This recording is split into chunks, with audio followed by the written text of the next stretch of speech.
come to that point where we pause to come before the Lord in prayer. This is an opportunity that we have to lift up our joys, our concerns, our thanksgivings. As we come together in prayer, let's continue to remember Nancy Kilgore's sisters as they continue to battle with their illnesses. Also, Rosa Hamrick wants us to continue to remember her nephew in our prayers. Let's continue to remember Jim Cooper, who is in rehab at the Heritage Hall. Also, Barbara Hargrove, she began her outpatient rehab for her surgery, so keep her in your prayers. Let's continue to remember Betty Fleener's brother in our prayers. Also, Kat McClanahan would like us to continue to remember her father, Jerry Swanson, in our prayers. And are there other concerns we need to share, Diane? Dulcina Wells that works with me, her father had a heart attack yesterday. Dulcina Wells, her father had a heart attack yesterday. George McKinney. George McKinney is his name. Are there others? Christy? I guess I'll wait for Joe. I have a couple of prayer requests and I have a praise. I'll start with the praise because that's good news. I have an uncle who was told back around Thanksgiving that there was a very minute chance that he may have bone marrow cancer. And luckily he went to the doctor. The doctor told him not to worry about it. He thought it was a very, very small chance. He went to the specialist about 2 weeks ago, and the specialist took one look at it, the area they were looking at, and she said, I absolutely do not think you have cancer. They ran some more tests, and that's not what it is. It's something else, but it's very, very treatable, not life-threatening at all. And then just two quick prayer requests. One, my father's had the flu this past week, and for a transplant patient, that's definitely not good news. So if you could keep him in your prayers, he's on the mend still. And also keep us in prayer for next weekend. We leave about 4 o'clock, the youth and I, and Terry and David and Jacob have to leave a little bit earlier than that to get to Resurrection. So we'll be traveling next weekend, and could use your prayers for a good weekend and safe travels. Okay, are there other concerns? Joys, Thanksgivings? I have a praise. Got a praise? We will get the microphone up to you.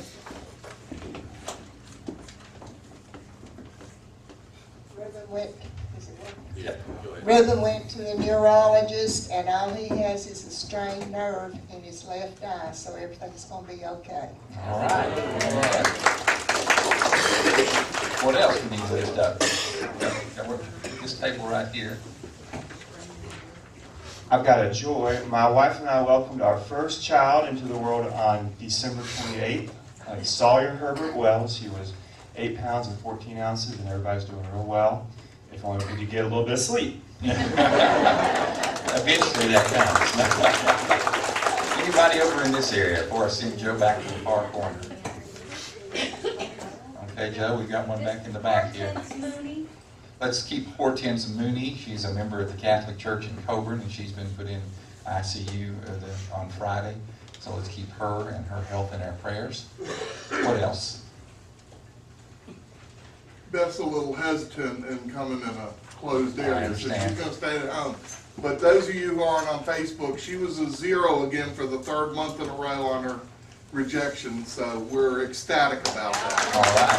Beth is doing great. 0.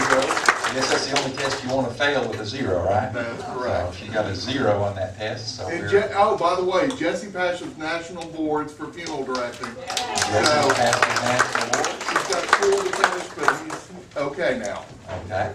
What else we need to lift While up? we're clapping here, Bubba Burke's dad, which we know, David Burke, he has, they're going to reattach everything to the, what do you call the, yeah, all that stuff. He's going to reattach everything. Okay. And he's cancer free. All right. David Burke is cancer-free. David Burke. David Burke. Okay. What else?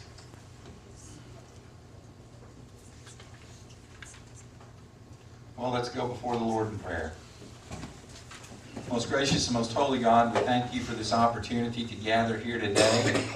It's a little bit different kind of circumstance for us, a little bit different place. We may not be quite as familiar, but you're still the same God. Regardless of whether we're here or in the sanctuary or in a classroom or out in a field somewhere, you're the same. And for that, we're so grateful because sometimes it's hard for us be the same.